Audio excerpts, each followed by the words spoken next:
Hello guys, bonjour, salam alaikum, c'est GG le petit, votre serviteur. Content de vous revoir sur notre chaîne de vidéos, un accompagnement pour vos enfants. Aujourd'hui, on a comme thème les écrans et les enfants.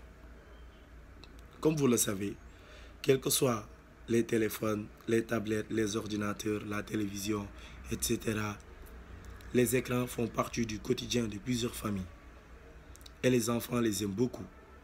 Cependant, on doit avoir une utilisation modérée de ceci. Tay boo leen xoolee ay wàllum portable, tablette, ordinateur pour ñu koy jox xale yi dafa bokk ci dëkkuwaay famille yu bari te xale yi dañ ko bëgg waaye dañoo war xam ni ñu koy utiliser, ban âge lañ koy utiliser, fan lañ koy utiliser ak kañ lañ koy utiliser. Loolu moo war a nekk yoon. Tu vois un parent pour calmer son enfant quand il pleure, pour le bercer, pour donner son enfant à manger, pour aider son enfant à se concentrer, pour soi-disant développer le langage de son enfant, ou bien le stimuler, il lui donne un portable, il lui donne une tablette, lui met des comptines, des jeux, des vidéos, pour qu'il se calme, pour travailler son langage, pour le stimuler, alors que tel ne doit pas être le cas.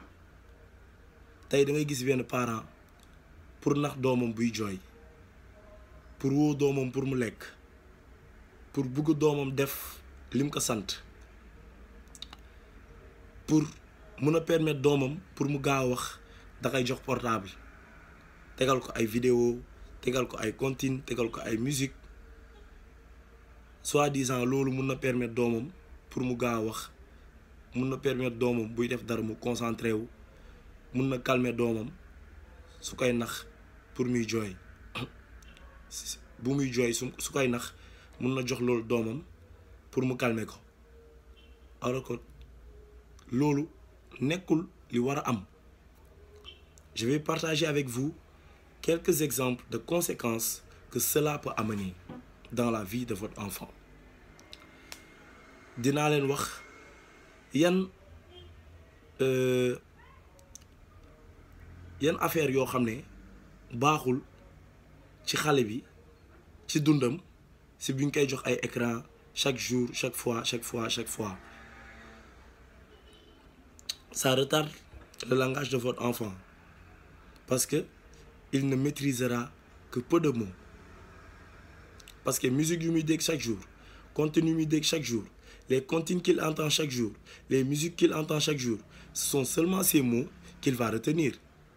Il n'a pas d'interaction avec les autres pour avoir plus de mots.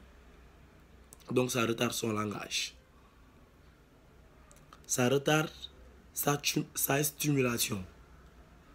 Parce que l'enfant, il est toujours scotché sur l'écran, devant l'écran. Il n'a que ça à faire.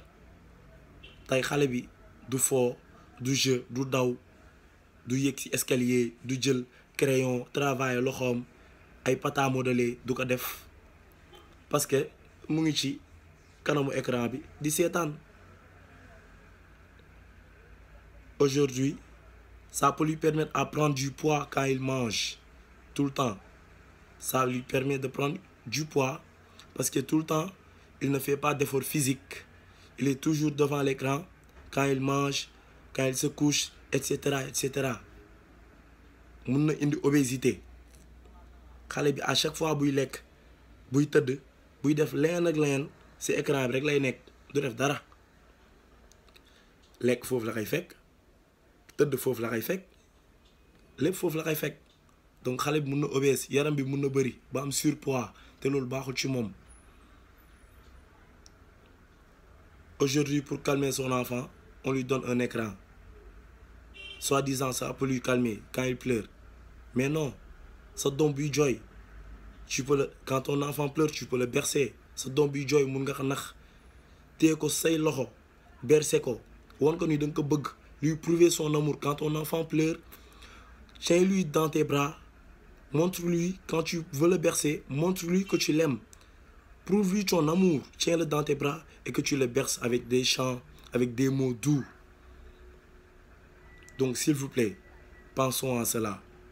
Nous l'étions et eux ils le sont en ce moment.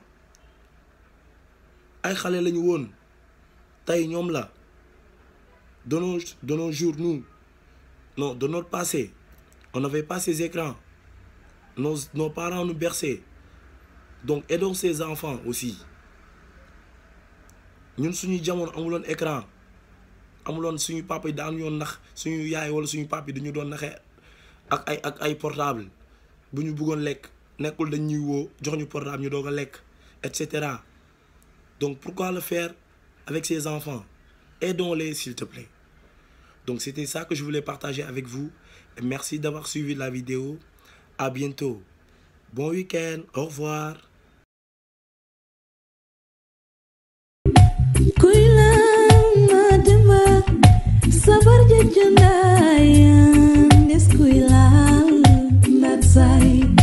Kuila